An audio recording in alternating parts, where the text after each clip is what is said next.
오늘 우리에게 내주신 하나님의 귀하신 말씀 신약성경 야고보서 1장 19절에서 27절 말씀을 교독하겠습니다. 야고보서 1장 19절부터입니다. 내 사랑하는 형제들아 너희가 알지니 사람마다 듣기는 속히 하고 말하기는 더디하며 성내기도 더디하라. 그러므로 모든 더러운 것과 넘치는 악을 내버리고 너희 영혼을 능히 구원할 바 마음에 심어진 말씀을 온유함으로 받으라.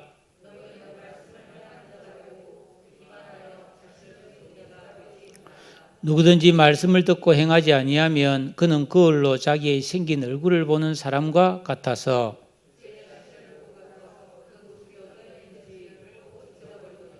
자유롭게 하는 온전한 율법을 들여다보고 있는 자는 듣고 잊어버리는 자가 아니요 실천하는 자니 이 사람은 그 행하는 일에 복을 받으리라.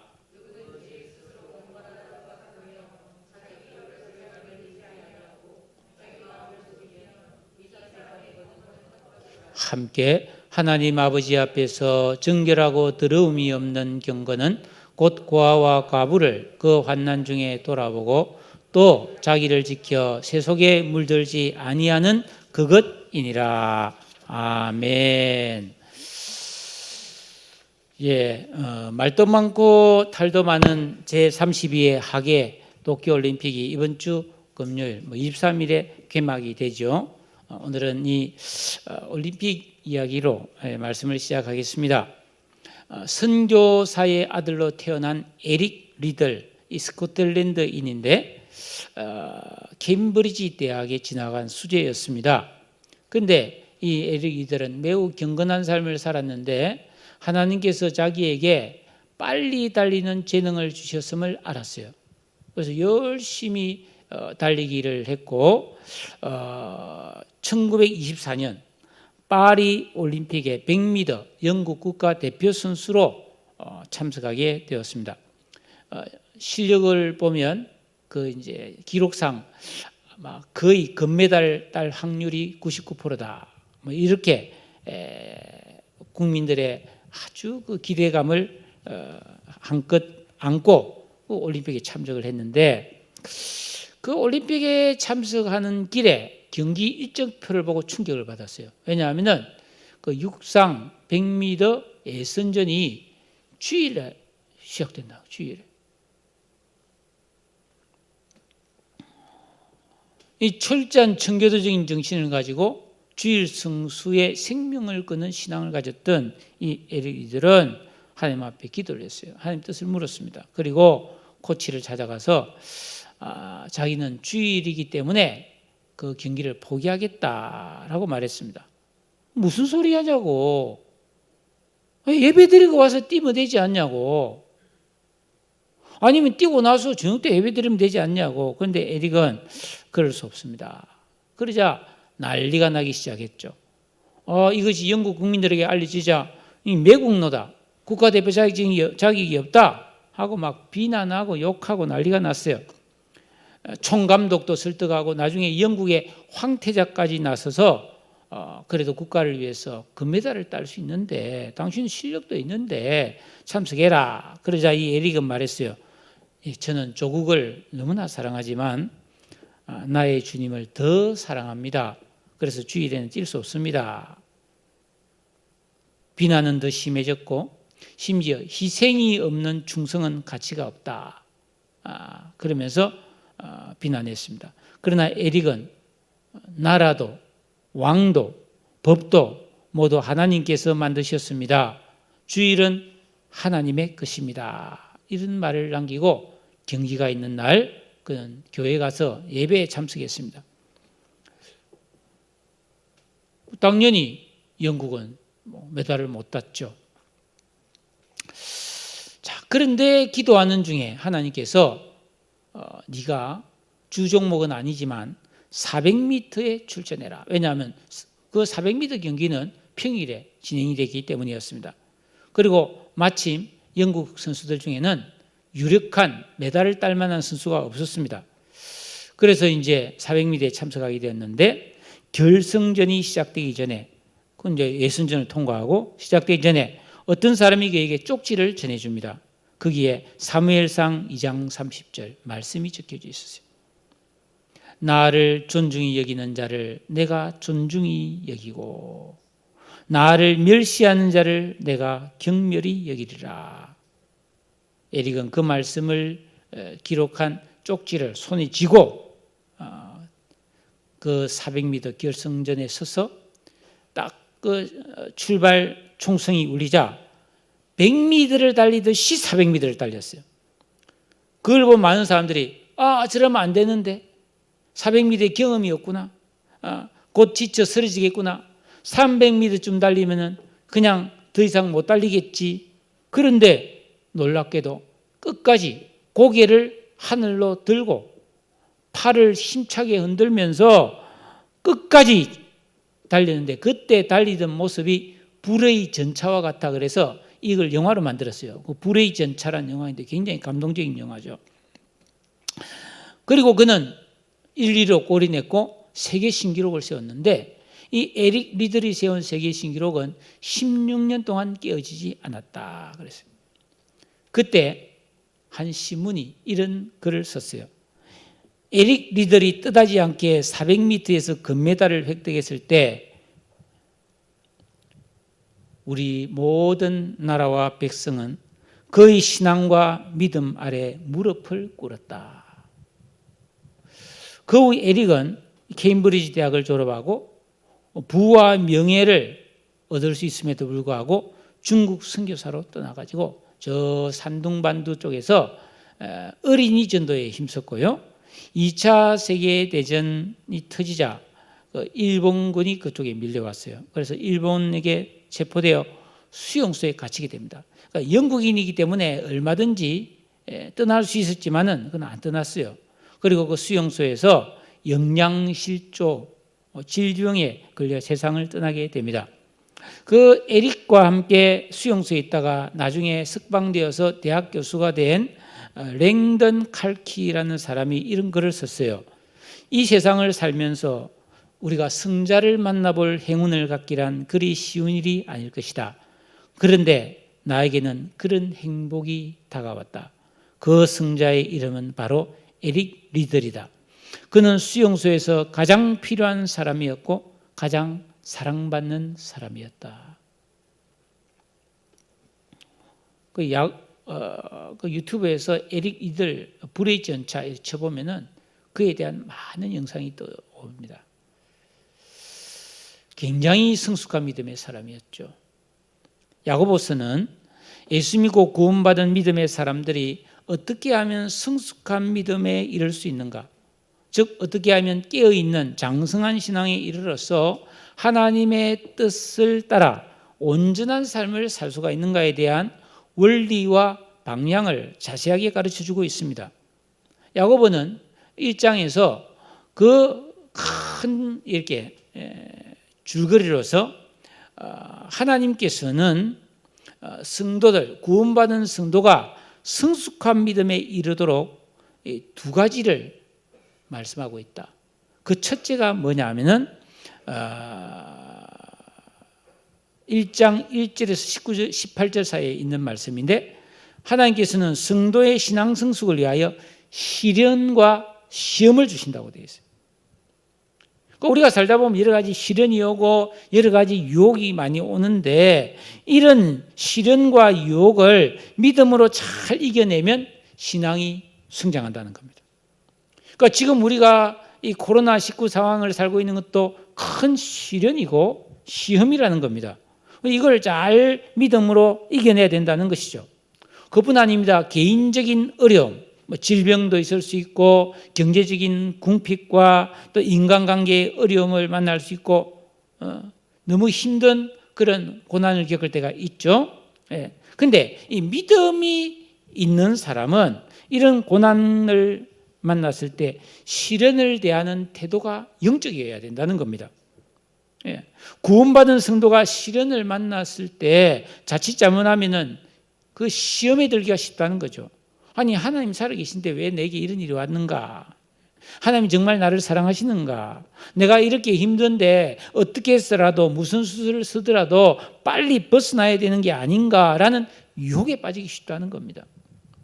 그래서 성도는 평소에 말씀과 기도를 통해 이 마음을 기경해서 시련을 올바르게 믿음의 방법으로 대할 수 있는 세 사람의 의식과 지각과 인격과 감성을 만들어야만이 하나님 뜻대로 살아감이 가능해진다는 거예요.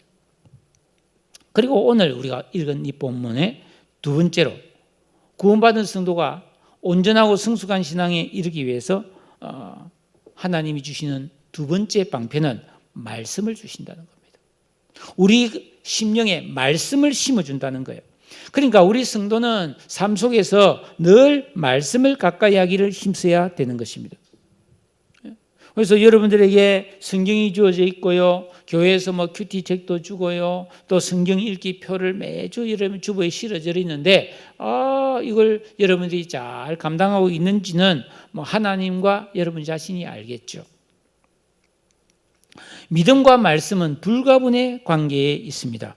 성숙한 성도일수록 말씀을 보고 듣고 읽고 묵상하며 하나님의 뜻을 알고자 하는 적극적인 남다름이 있다는 겁니다. 그러나 병든 신앙, 잠든 신앙, 어린아이 신자에게는 하나님의 말씀에 대한 사모함이 없다라는 것이죠. 제가 이제 자라면서 우리 누님이 가까이들 살아서 어린 조카들이 늘 우리 집에서 자랐어요. 근데 이 어린 애들 치고 스스로 밥을 잘 먹는 애들이 별로 없습니다. 그게 이상하잖아요. 젖먹이 때는 그렇게 젖을 잘 먹던 애가 이유식하고 밥을 줄 때 밥을 잘 안 먹어요. 왜? 군것질을 하기 때문에. 과자 맛을 들이고 나면은 밥을 잘 안 먹어요. 사탕 먹고 이러면 밥맛이 없잖아요. 그러니까 엄마는 애 같아서 얘가 밥을 먹어야 되니까 숟가락에 밥을 떠서 애가 뻘뻘 기다니고 그 잡으러 다니잖아요. 밥 먹이려고. 그 어린아이는 밥을 잘 안 먹는 거예요. 그러니까 마찬가지예요. 예수 믿고 구원받은 신자라도 어린아이 신앙은 하나님의 말씀에 대한 사모함이 없다는 것입니다. 그러면은 하나님은 우리 성도들이 믿음의 성장을 할 수 있도록 말씀을 주는데 우리는 그 말씀을 어떻게 받아야 될까? 이게 오늘 여러분과 나누고자 하는 말씀입니다. 먼저 19절 20절 사이에 보면 첫째로 말씀을 듣기는 속히 하고 말하기는 더디하며 성내기도 더디하라 이런 말씀을 하고 있습니다. 자 19절 보세요. 내 사랑하는 형제들아 너희가 알지니 사랑하는 성도들이 꼭 알아야 될 것이 있다는 겁니다. 그것은 성숙한 성도는 하나님 말씀을 속히 듣고 말하기는 더디하고 성내기는 더디하라. 종교개혁자 칼빈은 이 구절을 이렇게 해석했습니다. 하나님의 말씀을 들을 때 마음과 귀를 하나님께 고정시켜야 하며 결코 잡담을 하거나 딴 생각을 해서는 안 된다.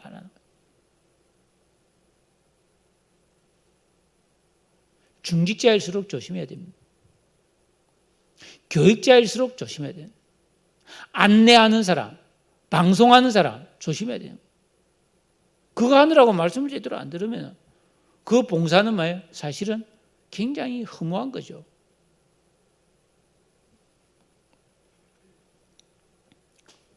그렇게 하나님 말씀을 올바르게 탁 집중해서 듣고 그 말씀을 배워서 깨달았다면은 그 말씀이 내 가슴 속에 있다면은 우리가 어떤 상황을 만났을 때 말하기 전에 성을 내기 전에 먼저 말씀을 생각하고 그 말씀에 피동되어서 행동해야 된다라고 말씀하고 있는 것입니다. 내가 하고자 하는 이 말이 하나님께 영광이 되는가? 타인에게 덕이 되는가? 내 성화구원의 의를 이루어가는 데 유익한가를 생각하고 말하라는 겁니다. 이런 훈련을 하지 않으면은 옛사람의 악한 감정, 자기중심적인 생각에 치우쳐 성급하게 말하고 막 분통을 터뜨려서 막 믿음과 무관한 그런 행동을 하게 된다는 것입니다. 그러므로 성도는 믿음 성장을 위해서 늘 말씀을 들어서 내 마음에 채우고 자신의 감정을 드러내기 전에 그 말씀을 통해 하나님의 뜻을 찾고 성령의 음성을 들으려고 해야 된다는 겁니다. 그래서 20절에 보니까 사람이 성내는 것이 하나님의 의를 이루지 못한다라고 되어 있어요. 이 성을 낸다는 것, 분을 낸다는 것은 굉장히 반신앙적인 것을 성경은 말씀하고 있죠. 그래서 에베소 4장 31절에 너희는 모든 악독과 노함과 분냄과 떠드는 것과 비방하는 것을 모든 악의와 함께 버리고 그랬습니다. 그러니까 우리가 막 성내고 막 화내고 하는 속에는 그 마음 속에 악의가 들어있다는 거예요.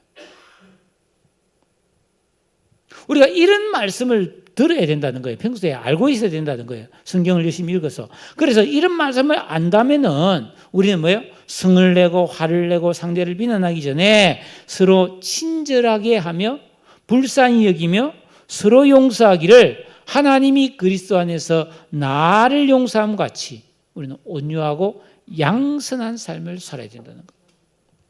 이게 성도가 나아갈 길이라는 거죠. 두 번째로 21절에 보면은 우리 21절 같이 한번 읽어보겠습니다. 21절 시작. 그러므로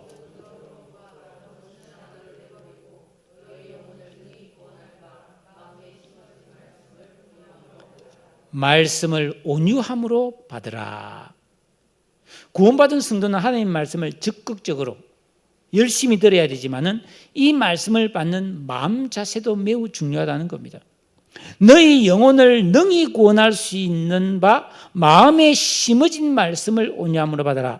즉 하나님께서는 내 마음에 말씀을 심어주시는 거예요. 그러니까 마태복음 24장에 씨 뿌리는 부위에서 농부가 씨를 뿌리는데 이 농부는 주님이고 말씀은 씨앗이 말씀이라고 그랬잖아요. 이 씨앗은 말씀이라고 그랬잖아요. 그러니까 우리가 여러분 지금도 여러분의 마음에 주님이 말씀을 씨 뿌리고 심어주고 계신 거예요. 그러니까 이런 뿌려주시는 말씀을 내가 좋은 땅과 같은 마음이 되어서 그 말씀을 놓치지 말고 다 가감 없이 받아서 순종해야 된다는 거예요. 내 마음에 길가 돌밭 가시밭이 있으면 그 말씀이 뭐예요? 거기서는 자라지 못하잖아요. 새가 물어가고 말라 죽어버린다는 것입니다. 그러니까 길가 돌밭 가시 떨기 위해 떨어져 결실하지 못하는 말씀이 없도록 그 말씀을 온유함으로 받아라는 것입니다. 이 온유함으로 받는다는 말이 뭐냐면은 우리는 말씀을 들을 때 내가 듣고 싶은 말씀, 내가 정해놓은 유익한 말씀을 가려서 듣고자 하는 경향이 있다는 겁니다. 이게 온유하지 않다는 것입니다. 여러분 우리가 내 입에 맛있는 음식을 그것만 집중적으로 먹는다고 건강에 유익하게 되는 게 아니잖아요. 어린아이들이 좋아하는 거 막 피자 주고 막 치킨 주고 막 라면 많이 끓여주고 그럼 어떻게 되겠어요? 병들어 버리잖아요. 그런 거는 가끔 먹을 수 있지만은 더 중요한 것은 어머니가 해주는 걸 먹어야지. 그러니까 우리 예수 믿고 구원받은 성도들 중에 말씀이 좋아요 나는. 그래서 말씀을 사모하는 사람들 중에 자기가 좋아하는 말씀을 찾아다니며 듣는 사람들이 있어요. 근데 순종이 없이 듣기만 하는 사람치고 성숙에 이르는 경우가 없습니다. 왜냐하면 열심보다 더 중요한 것은 말씀을 받는 자세가 더 중요한 거예요. 여러분 인터넷에 요새 보면 인기 있는 설교들이 있어요. 막 붐이 확 일어나서 막 어떤 목사 설교 막 엄청나게 막 10만 명이 막 동시에 듣고 막 그럽니다. 열심히 있는 거잖아요. 그런데 그렇게 인기 있는 설교를 들어서 사람이 변화되는 경우는 난 거의 없다고 봅니다. 왜냐하면 사람의 귀에 대중에게 듣기 좋은 말씀은 글쎄 그게 진짜 성경적일까를 저는 생각해 봅니다. 여러분 말씀을 가려서 듣는 사람은 희생과 헌신을 하지 못합니다. 왜? 불리한 상황을 본능적으로 피해가기 때문이죠. 진리의 말씀을 온유함으로 받고 순종하는 성도가 복이 있을 줄로 믿습니다. 그래야만이 깨어있는 신앙에 도달할 수 있기 때문이죠. 하나님께서는 언제나 성도들에게 너희 영혼을 능히 구원할 바, 즉 깨어있는 장성한 신앙에 이르는 성화구원의 의의 사람이 되게 하는 말씀을 주고 있는 거예요. 결국 하나님 우리에게 말씀 주는 이유가 뭡니까? 우리를 변화시키기 위해서 주는 거잖아요. 우리를 새롭게 하기 위해서 주시잖아요. 그런데 그 말씀을 듣고 좋다고만 하면 안 된다는 것입니다. 그러면 왜 구원받은 성도들이 이 말씀을 온유하게 받지 않는가? 그 이유가 그 21절의 앞부분에 나와 있습니다. 놀라지 마세요. 구원받은 성도의 마음속에 모든 더러운 것과 넘치는 악이 가득하기 때문이라는 거예요. 기가 막힌 이야기잖아요. 자, 지금 야고보가 이 야고보서를 쓸 때 내 사랑하는 형제들아 그랬고요. 1장 1절에 보면 흩어져 있는 12지파에게 편지했어요. 예수 믿고 구원받은 신실한 성도들에게 보냈다는 겁니다. 말씀을 사모하는 성도들에게 보냈다는 거예요. 하나님 말씀을 사모하는데 여전히 그 마음속에는 모든 더러운 것과 넘치는 악이 가득한 상태에 있다는 것을 말하고 있는 것입니다. 그러니까 예수 믿고 구원받은 성도가 은혜를 주시는 하나님의 말씀을 잘 받아들이기 위해서는 이 모든 더러운 것과 넘치는 악을 버리는 삶이 되어야 된다는 거예요. 그러면 이 모든 더러운 것과 넘치는 악이 무엇이냐? 마태복음 15장에 보면 나와 있어요.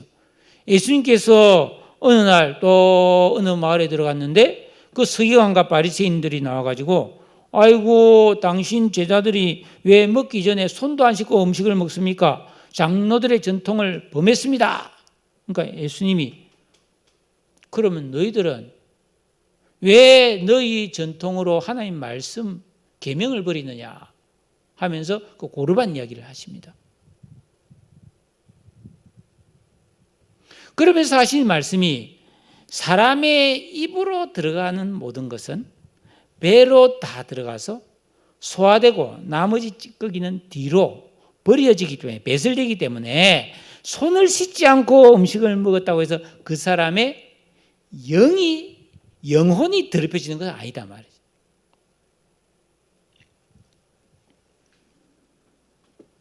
그런데 아담 안에서 옛사람이 지배하는 악한 생각, 마음속으로 못된 생각 많이 하잖아요, 사람들. 저 사람 확 죽이고 싶다는 살인죄, 그 마음으로 살인 많이 하잖아요. 마음속으로 음란을 또 많이 행하잖아요. 마음속으로 저거 갖고 싶다, 저거 그냥 확 가지고 싶다, 저거 도둑질하고 싶다는 그런 도둑질도 막 한단 말이죠.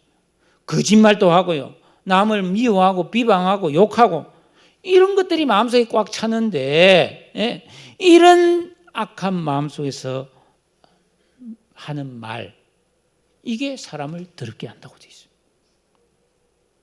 그러니까 구원받은 성도들에게 이런 성향이 가득히 있다는 겁니다. 끔찍하지 않습니까?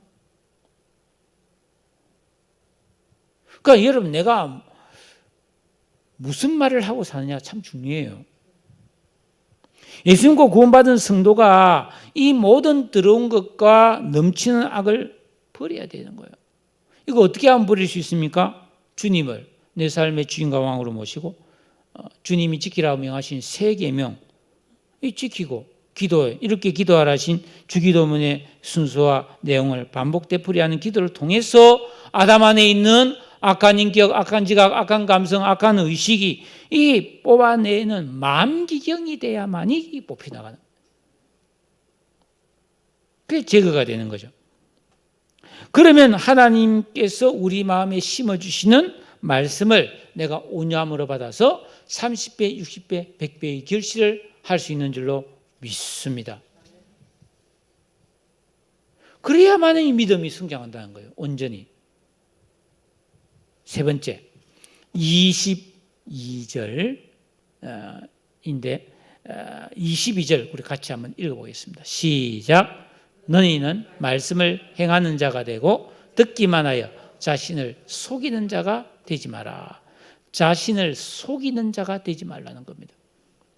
여러분, 예수 믿고 구원받은 성도가 말씀을 열심히 듣고 또 그 말씀을 가감없이 온유함으로 받았다 할지라도 행함이 없이 계속 듣기만 하면 그 지식이 그 사람을 교만하게 한다는 것입니다. 자라남과 변화가 없다는 것입니다. 말씀을 주시는 하나님의 뜻은 우리가 그 말씀을 잘 들어서 행함으로 온전케 되기를 원하시는 거죠. 그런데 대부분의 성도들은 말씀을 좋습니다. 은혜롭습니다. 감사합니다. 깨달았습니다. 이렇게 듣기만 하고 행하지를 않는다는 거예요. 여러분, 말씀을 들었다는 것은 무슨 의미냐 하면은 그 디모데후서 3장 16절에 하나님의 말씀은 다 성령의 감동으로 된 것인데 교훈과 책망과 바르게 함과 의로 교육하기에 유익한 말씀이잖아요. 그래서 성도를 온전하게 하고 모든 선한 일을 행하기에 온전케 하는 게 하나님의 말씀이죠. 그러니까 이 하나님 말씀을 들었다는 것은 교훈을 받은 거고 책망을 받은 거고 바르게 하는 말씀을 들은 거예요. 그래서 내가 들을 때 그렇구나. 맞습니다. 그래야지요. 그렇군. 네, 정말 그렇네. 이 말씀 꼭 내한테 하는 것 같네. 이런 깨달음이 있다는 겁니다. 그런데 그러놓고도 그 말씀을 순종하지 않고 그냥 잊어버린다는 것은 뭐예요? 자기를 속이는 것이 된다는 거예요. 그 평생 신앙생활을 했는데 말씀을 많이 들었어요. 아는 거는 많은데 행함이 없어서 상급도 없고 장성한 신앙이 이르지 못했다면 이 얼마나 허망한 일이겠는가 하는 것이죠. 왜 그럼 이런 일이 생길까요? 의식과 지각이 잠들었거나 어린아이 상태를 벗어나지 못한 거예요. 어린아이 보세요. 너 그렇게 하지 마. 또 한다고.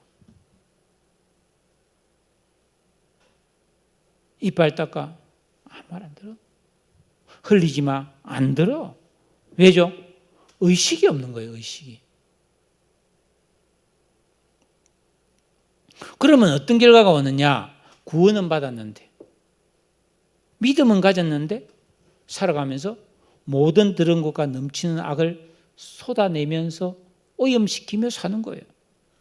그러면서 나는 그리스도인이야, 구원받았어. 그러면서 세상에서 돈과 쾌락과 세상 것에 허우적거리면서 살다가 인생을 마치는 거예요. 그리고 하나님 앞에 가면 이게 아니었네 하고 땅을 치며 후회하는데 늦었다는 겁니다. 그러니까 우리가 하나님 말씀을 들었을 때 하나님 뜻이 그렇구나. 내 마음을 기경해야 되는구나.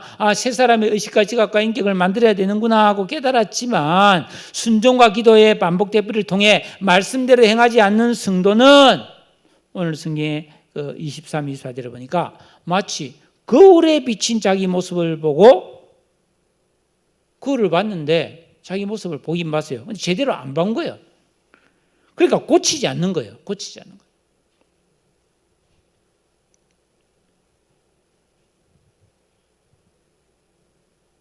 이 당시의 거울은 요즘처럼 선명하게 보이는 유리 거울이 아니었잖아요.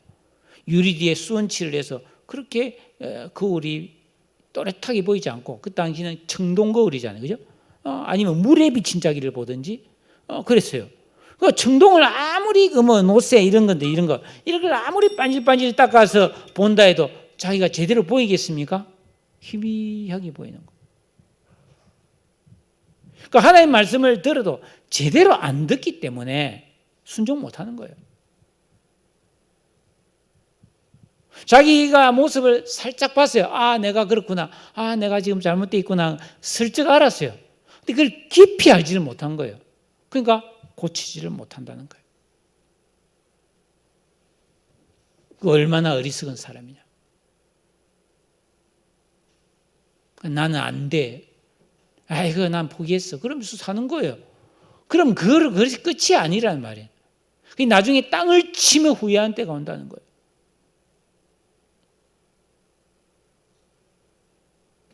어떻게 해야 되는가? 25절입니다. 25절 같이 한번 읽겠습니다. 시작.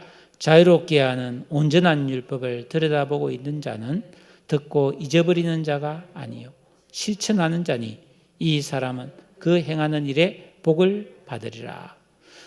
구원받은 성도가 하나님 앞에 복을 받고자 한다면 하나님 말씀을 들어야 되고 행하는 삶을 살아야 된다는 거예요. 말씀 순종 없이 복만 받으려고 하는 사람이 기복신앙이고 바로 미신을 신봉하는 허망한 자죠. 절대로 올바른 믿음의 모습이 아닙니다. 그렇다면 왜 성도는 하나님 말씀을 듣기만 하고 행하기를 힘들어할까? 속고 있는 거죠.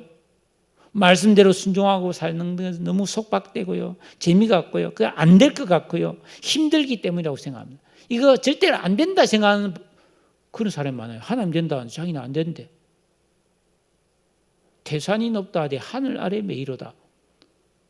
오르고 또 오르면 못 오를 리 없건만은 사람이 제 안이 오르고 매만 높다 하더라. 어릴 때 이거 초등학교 때 이 국어책에 나오는 시조잖아요. 거의 다 책상 앞에 태산이 높다 하되 하늘 아래 메이로다 하면서 많이 적어놓고 봤어요. 여러분 깨어있는 신앙, 장성한 신앙이 이러는 거 여러분 태산이 높지만은 못 오를 산은 아니다. 할렐루야. 25절에 보면 이 말씀은 우리를 속박하게 하고 힘들게 하는 말씀이 아니라는 거예요. 자유롭게 하는 온전한 율법. 이 기가 막힌 말씀인데요. 여러분 야고보 이 목사님이죠. 야고보 목사님은 앞에서 지금 말씀을 하나님 우리에게 주셨다. 이 말씀을 속히 들으라. 이 말씀을 온유하게 들으라. 이 말씀을 듣고 순종해라 하면서 이 모든 말씀을 딱 한마디로 요약해서 자유롭게 하는 온전한 율법이라고 딱 정의하고 있습니다. 그러니까 예수님이 우리에게 주신 말씀은 자유롭게 하는 온전한 율법이에요. 이게 복음이라는 거예요. 그러니까 우리 주님이 우리에게 지키라고 주신 완성하고 완전케 하신 이 세 계명 율법은 온전하다.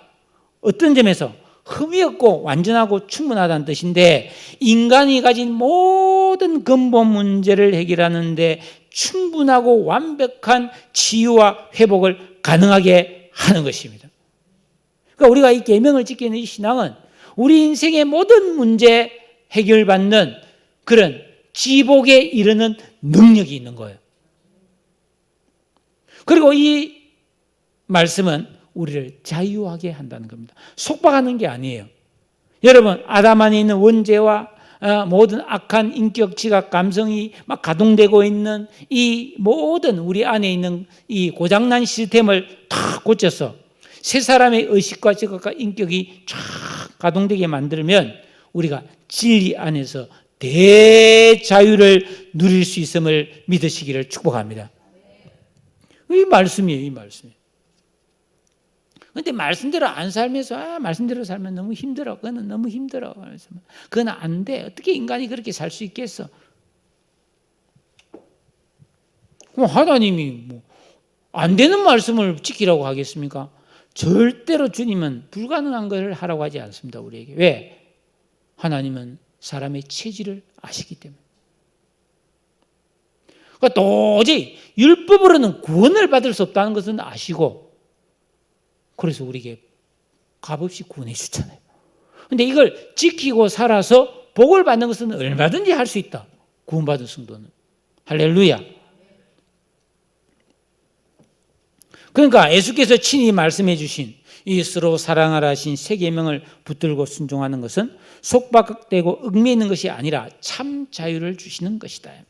그러니까 막 본능대로 그냥 아무렇게나 먹고 싶을 때 먹고 자고 싶을 때 자고 내 마음대로 날뛰며 사는 거 그게 자유가 아니에요. 여기 직장 다니는 사람들요. 직장에 가서 내 마음대로 놀고 싶으면 놀고 쉬고 싶으면 쉬고 농땡이 치고 농땡이 치고 그게 자유인 거죠? 자유 아닙니다.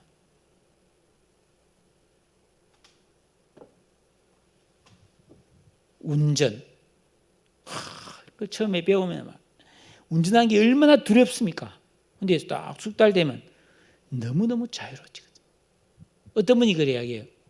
걸어가는 것보다 운전하고 가는 게 더 쉽다고 말해요. 운전이 숙달되면 그래요. 제가 어디 뭐 수련회 가거나 이런 거 갈 때 차가 없으면 어떻게 돼요? 가방을 들고 가야 되냐. 그 가방 안에는 아무리 갖고 가고 싶은 게 있어도 너무 무거우면 안 되니까 못 가져가는 게 많아요. 차를 몰고 가면 막 옷도 많이 가져갈 수 있고, 막 책도 많이 가져갈 수 있고, 막 신발도 여러 켤레 가져갈 수 있습니다. 그렇죠? 그리고 비가 와도 괜찮아요. 더워도 괜찮아요. 차는 시원해요. 추워도 괜찮아요. 차는 따뜻해요. 비 올 때는 빗소리 들으면서, 음악 들으면서, 설교 들으면서 얼마나 자유로운지 몰라요. 수영도 마찬가지고. 물에 빠지면 뭐 수영 못하면 죽는데 수영을 잘 배워놓으면 그 배울 때는 어렵지만은 숙달 되놓으면 물 속에서 자유롭잖아요. 물 속에서 뭐 딱 누워서 뭐 수영 쫙 하고 뭐 빨리 수영해서 갈 수도 있고 말이죠. 그러니까 죄를 지으면서 내 마음대로 사는 게 행복이 아니라는 겁니다. 나를 참으로 자유롭게 하고 온전하게 해주는 이 말씀을 여러분이 다 받아서 순종하는 우리 성도님 되시기를 축복합니다. 이게 참 자유와 기쁨과 행복의 길이라는 것입니다. 오늘 이 말씀은 굉장히 정교하고 세밀한 이야기를 하고 있습니다. 그러니까 결론적으로 우리 성도가 믿음을 가지고 구원받은 다음에 온전한 믿음, 성숙한 믿음, 장성한 그 깨어있는 단계까지 올라가려면은 시련과 고난이 왔을 때 이걸 믿음으로 잘 이겨내야 되는 거예요. 그래서 하나님 앞에 지혜를 구해야 되고 하나님께 소망을 두고 바라봐야 되는 거예요. 예? 그리고 하나님 말씀을 또 두 번째로 주시는데 이 말씀을 여러분은 속히 잘 열심히 듣는 것도 중요하고 온유한 말씀으로 다 받아들이는 것도 필요하고 들은 후에 잊어버리지 않고 순종하는 것 너무너무 중요하죠. 그런데 이 모든 것을 다 실천한다 할지라도 그 말씀을 듣고 순종함 그 아름다운 빛을 가리는 장애물이 있어요. 주의사항이 있단 말이에요. 그러니까 공든탑이 무너지게 하는 그런 치명적인 장애가 있다는 거예요. 그게 26절부터 27절 사이는 말씀이에요. 자, 26절 같이 한번 읽겠습니다. 시작. 누구든지 스스로 경건하다 생각하며 자기의 혀를 제갈 물리지 아니하고 자기 마음을 속이면 이 사람의 경건은 헛것이라. 첫째는 말에 실수가 없어야 된다는 겁니다. 그 사람의 말실을 들어보면 그 사람의 심령, 중심의 경건의 정도를 알 수 있다. 그러니까 혀를 제갈먹이지 않는다. 그러니까 제어하지 않고 막 하고 싶은 말 마구 쏟아내고 막 성내고 막 화내고 막 누추하고 막 더러운 말 하고 막 감정을 자주 폭발시키는 사람은 그 말씀을 열심히 듣고 순종해도 허사가 된단 말이에요. 허사. 다 된 밥에 재 뿌린 거와 똑같다는 거예요. 열심히 농사지어서 쌀 씻어서 밥을 잘 했는데 불 떼고 나무까지 해와서 밥을 했는데 여러분 농부가 밥 하는데 얼마나 힘듭니까? 그 쌀 농사지어서 추수해서 말이죠. 그 탈곡해서 막 그것도 말려가지고 막 씻어가지고 물 붓고 막 그래서 밥을 하고 막 나무 해와서 불 떼서 막 밥을 뽀글뽀글 그래서 이제 밥을 다 됐는데 그게 제가 확 뿌려졌다. 그거 완전 헛수고 아니에요? 그와 마찬가지라는 거예요. 그러니까 우리가 이 말이 얼마나 중요합니까? 마태복음 12장에 사람이 무엇을 말하든지 그 말로서 심판을 받는다고 되어 있어요. 성경의 혀의 위험성을 야고보서 3장에서 또 특별히 더 강조하고 있죠. 예? 혀는 불이라고 해요. 불. 예? 작은 불이 온 산을 태워버리는 거하고 똑같아 그랬어요. 겁나는 말이죠.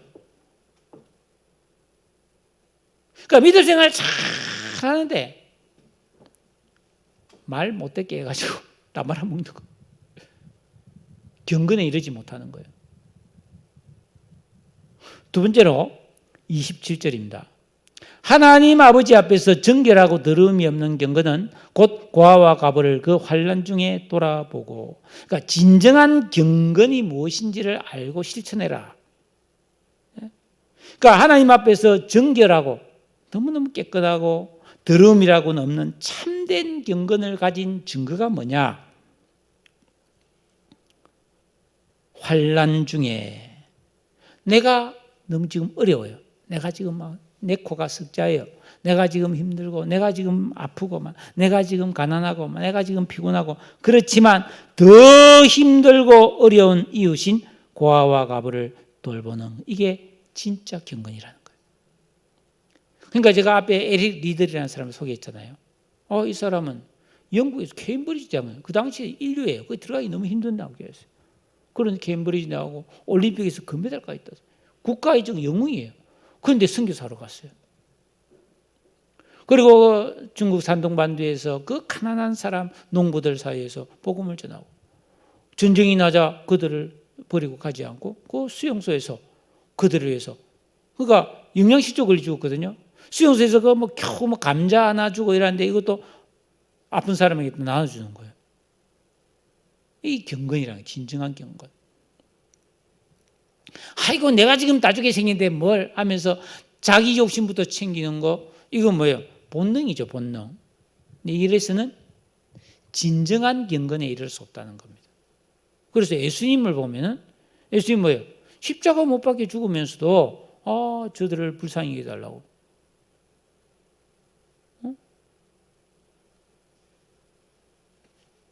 스데반 집사도 마찬가지 아닙니까? 주여 저들의 죄를 저들에게 돌리지 말아달라고. 자기가 그래 죽어가면서 딴 사람 걱정하고 있는 거예요.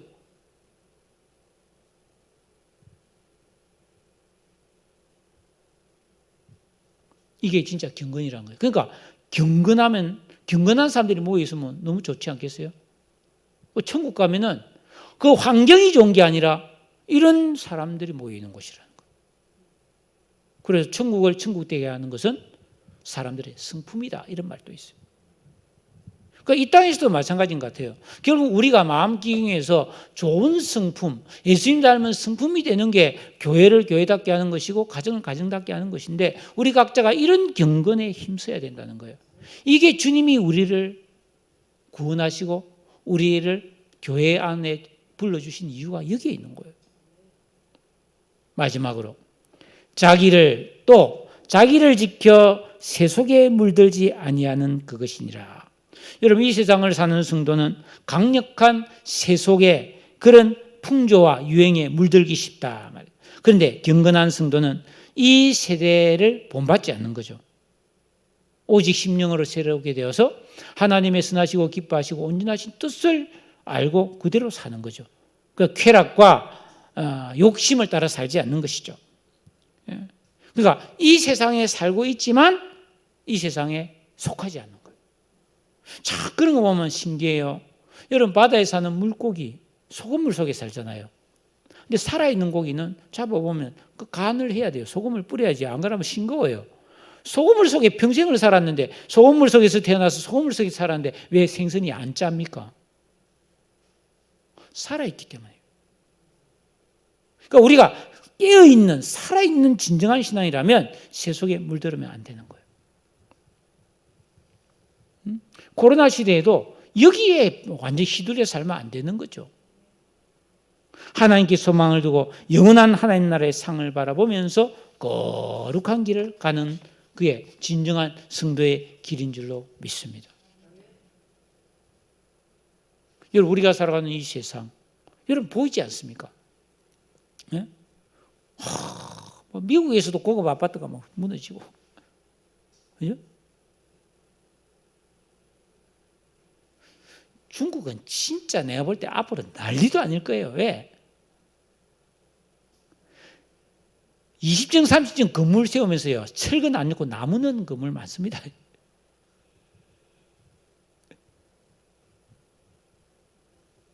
후닥닥 해치우느라고 많습니다. 겁난답니다. 앞으로 어떻게 될지 참. 자연재난, 범죄. 여러분, 캐나다 밴쿠버하고 미국 시애틀하고 가깝거든요. 로키산맥 하나 사이로. 그 우리 친구들이 많이 살아요. 여러 명 살아요. 전에 왔던 양정희 목사도 그렇고, 그게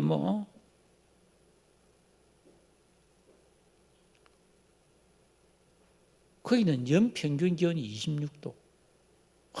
얼마나 살기 좋죠. 진짜 살기 좋대요. 그 사진을 늘 페이스북에 올리는데 너무너무 아름다워요. 근데 지금 거의 온도가 46도. 46도. 수백 명이 죽었어요. 왜? 에어컨이 없거든요. 필요가 없으니까.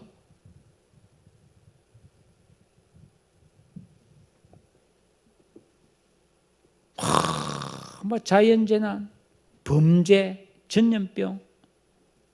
지금 독일에 뭐 홍수 나서 난리잖아요. 이번 올림픽 어떻게 하려고 저런지 모르겠어요. 선수촌에서 막 확진자가 나오고 있는데. 참, 사람들 참 기가 막혀요. 여러분, 우리는 이런 세상에 살고 있는데 다행한 것은 우리가 이 세상에 나그네라는 거예요. 지나가는 나그네예요.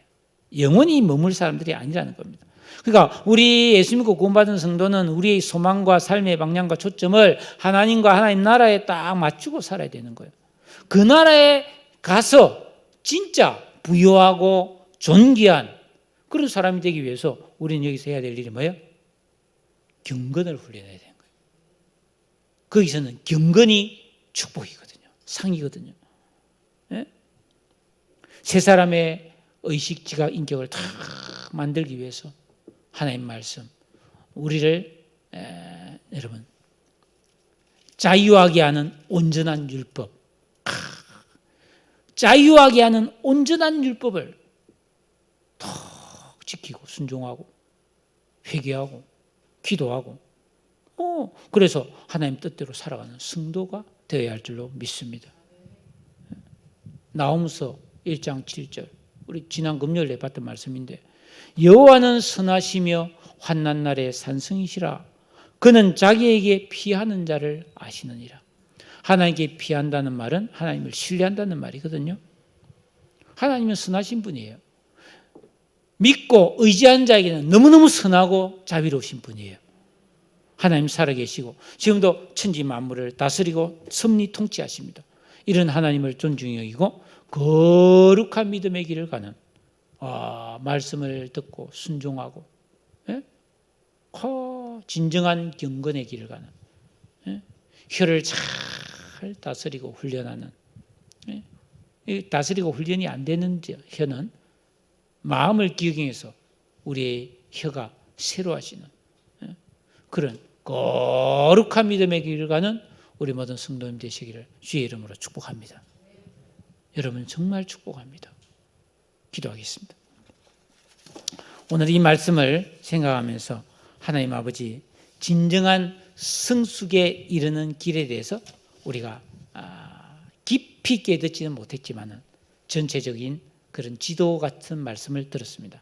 주여 내가 예수 믿고 구원받았고 하나님 나를 사랑하여 불러주셨는데 이런 진정한 성숙에 이르도록 도와주시옵소서. 이런 믿음의 길을 가는 저가 되게 해달라고 우리 같이 한번 통성으로 기도하도록 하겠습니다. 사랑의 주님 감사와 찬송과 영광을 돌립니다.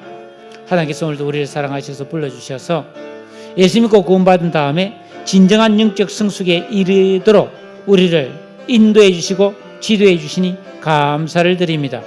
고난을 올바르게 대하게 하여 주시옵소서. 말씀을 속히 듣게 하여 주옵소서. 아버지 하나님 온유함으로 듣게 하여 주옵소서. 듣고 순종하게 하여 주시옵소서. 아버지 하나님 스스로 속이는 삶을 살지 않게 하시고 아버지 하나님 진정한 경건을 지키며 세속에 물들지 않는 삶을 살게 하여 주시옵소서. 주님 찬양합니다. 나의 가는 길을 인도하여 주옵소서.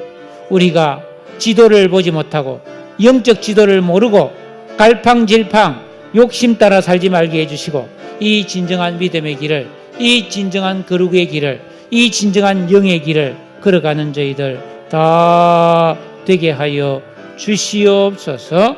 그리하여 장성한 깨어있는 신앙에 이르도록 역사하여 주시고 인도하여 주시옵소서. 주님 사랑합니다. 감사합니다. 영광받아 주시옵소서.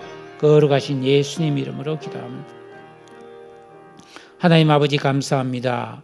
우리에게 귀한 말씀을 들려주시고 우리 마음에 심어 주셨습니다. 오늘 또 우리에게 주시는 주님의 말씀을 사람의 말로 받지 않고 하나님의 말씀으로 받고 순종하고 변화되어 새로워지게 하여 주옵소서. 날로 우리 믿음이 새로워지고 열심히 내 심령을 기용하여 새 사람의 의식, 지각, 인격과 감성이 만들어지게 하여 주옵소서. 말씀을 대하는 태도가 새로워지기를 원합니다. 우리의 혀가 새로워지기를 원합니다. 가족과 이웃을 대하는 태도가 온유하고 겸손하게 되기를 원합니다. 은혜를 받은 자답게 살게 하여 주시옵소서. 성령의 역사를 체험하며 사는 거룩한 성도가 되게 하여 주옵소서. 하나님이 베풀으시는 축복과 구원의 은혜가 내 삶에 차고 넘치는 것을 다른 사람도 보게 하여 주옵소서. 주님께서 구원하여 주신 귀한 자녀들입니다. 이 코로나와 모든 세상 환란에서 우리 성도들을 보호해 주시고 약속하신 말씀대로 복과 은혜를 누리며 감사하며 살게 하여 주옵소서. 언제나 우리와 동행하여 주심을 믿으며 예수님의 이름으로 기도드리옵나이다. 아멘.